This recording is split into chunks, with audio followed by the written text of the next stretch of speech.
चलो यही question Google से पूछते हैं। Can we learn any language in 40 days?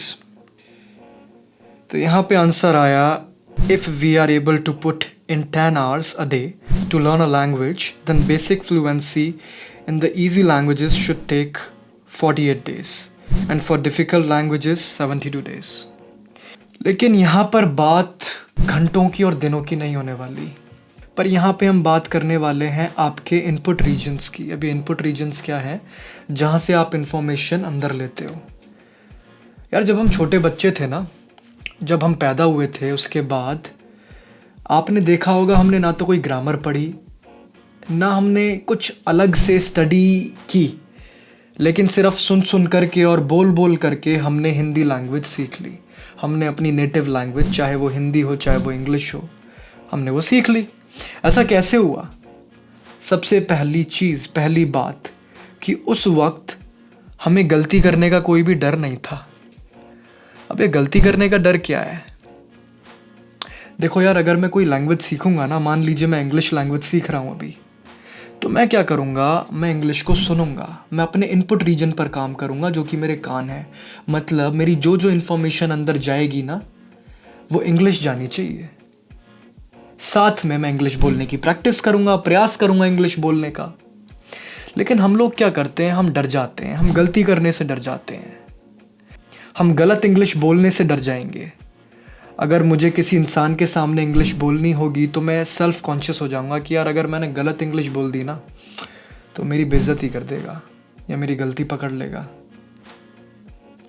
लेकिन जब हम छोटे थे तब हम ये सब नहीं सोचते थे, हम गलती करते थे। फिर मेरी मम्मी, आपकी मम्मी उसे ठीक कराती थी कि बेटा नहीं, मम्मा बोलते हैं, मम्मी बोलते हैं। बचपन में हमारे मिरर न्यूरॉन्स भी काफ़ी एक्टिव थे, वो बात मैं मानता हूँ।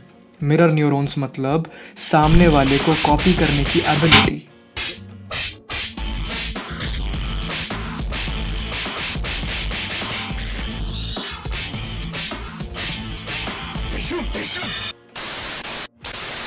एक्टिव तो अब भी हैं, लेकिन क्या हम वो चीज़ें फॉलो करते हैं जो हमें करनी चाहिए थी? दूसरी बात, हमें अपना जो फूड मटेरियल है ना वो चेंज करना पड़ेगा प्रॉपरली। जो हम अपने दिमाग को खाना दे रहे हैं ना, वो हमें चेंज करना पड़ेगा। दिमाग को खाना मतलब जो हम इनपुट में डाल रहे हैं, जो हमारा आउटपुट होगा वो भी चेंज करना पड़ेगा। इनपुट मतलब कानों में जो हम डाल रहे हैं, आंखों से जो हम डाल रहे हैं। हमें अपनी नेटिव लैंग्वेज को चेंज करना होगा इंग्लिश से। अगर मुझे फ्रेंच सीखनी है तो नेटिव लैंग्वेज को चेंज करना पड़ेगा फ्रेंच से। और एक बात और बता दूं, जब हम छोटे थे तो हमारा लॉजिक इतना ज़्यादा डेवलप्ड नहीं था, बट अब हमारे पास लॉजिक भी है, एक अलग पावर भी है। मतलब किसी भी भाषा की ग्रामर सीखना, ट्रांसलेट करना, ये सब चीज़ें भी हम सीख सकते हैं, साथ साथ उसे और पावरफुल बना सकते हैं।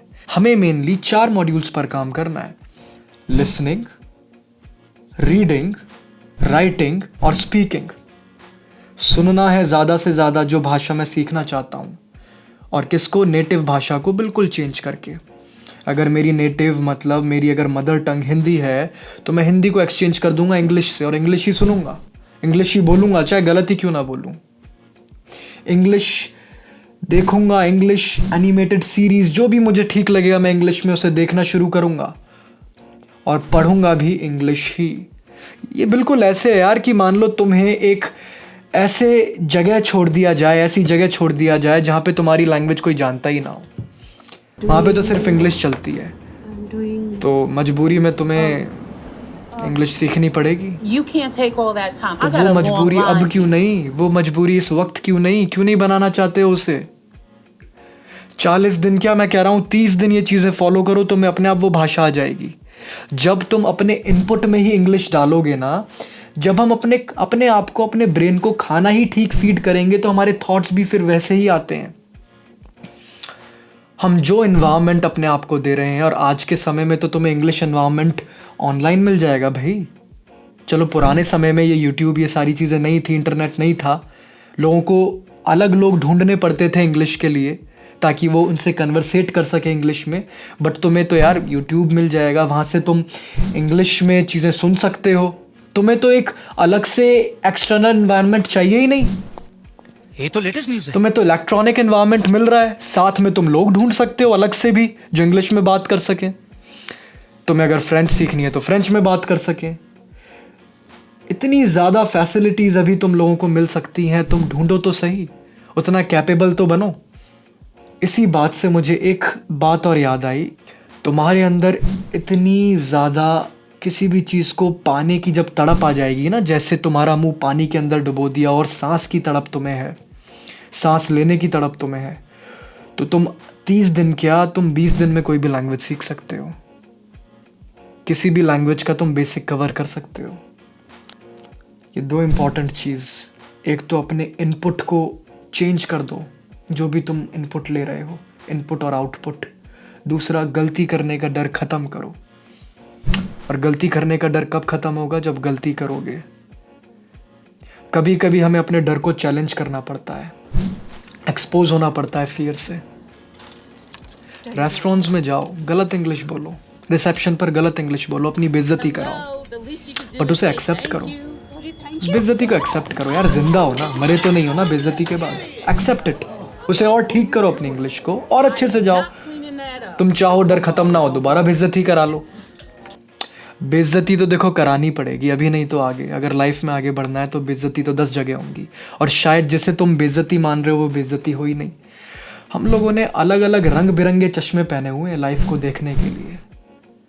कुछ लोगों के लिए बेइज्जती कुछ और होती है, कुछ लोगों के लिए अलग। ये छोटी छोटी चीज़ों से आगे बढ़ोगे तभी तो कोई चीज़ सीख पाओगे। करके देखते हैं। Thank you.